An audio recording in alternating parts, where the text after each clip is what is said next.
my pancreas stopped producing insulin at the age of 5.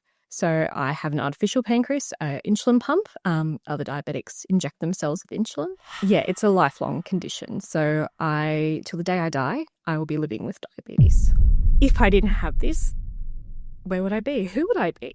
Through your experience, through your lens, if you had to define type 1 diabetes for me, how would you do that?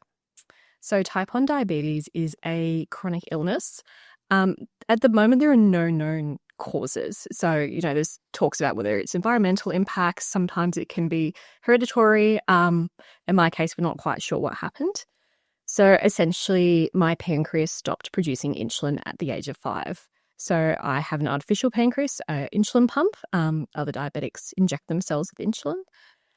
And yeah, it's a lifelong condition. So till the day I die, I will be living with diabetes. You've also framed it beautifully saying diabetes never gets easier, but you get stronger. What are some of those markers along the journey for you, Erin?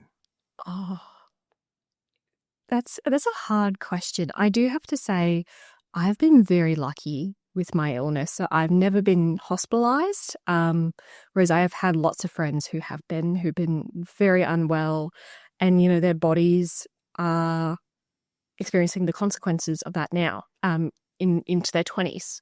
So a lot of my experiences, I'd have to say, have been mentally, with my mental health.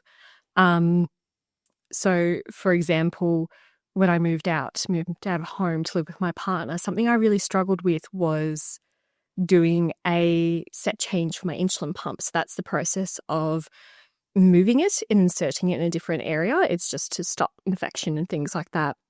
And there was a couple of months there where I'd experienced severe anxiety over the thought of doing that, and you have to do it. You don't really get a choice in that.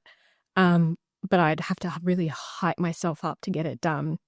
And it's quite embarrassing to admit that as a 20-year-old woman, that I was feeling this fear over what is essentially a small thing that takes 5 minutes.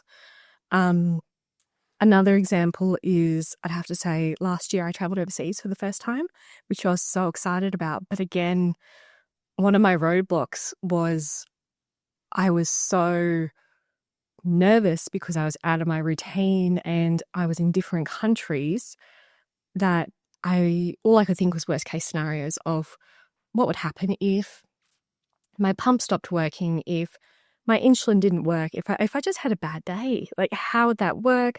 What would my partner and I do? That's not fair on him. And it just took a lot of conversations with the people I love to help me work through those feelings and understand it's okay to feel those things. It's okay to feel the fear, but you still need to do it anyway. You never get a break from diabetes. So there's never a moment where I can just throw my hands up and walk away.